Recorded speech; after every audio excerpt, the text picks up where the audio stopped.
Ako voliš da si fleksibilna i ako voliš možda da radiš špagu, generalno voliš da si fleksibilna, voliš da radiš stvari zato što su cool i zato što možeš, onda nemoj da preskačeš istezanje.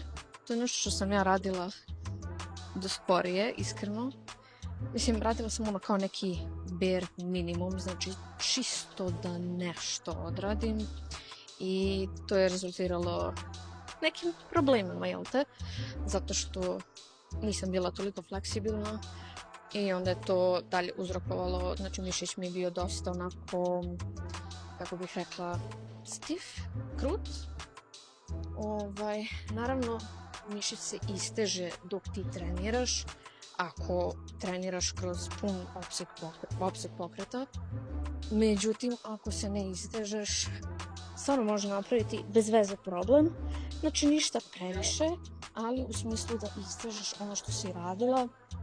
Ukoliko voliš da radiš tako neke stvari, pogotovo ako ti je bitno da radiš, kao što sam rekla, špagu i generalno nemoj praviti tu grešku. Isteži se i cool je kad možeš da radiš stvari i to će ti dalje pomoći da jednostavno možeš da radiš svaku vežbu kroz pun opseg pokreta. Znači to je jedan krug koji se jednostavno jedno povlači drugo. Ako ne radiš ovo, nećeš moći ovo, ako radiš ovo, nećeš moći ovo.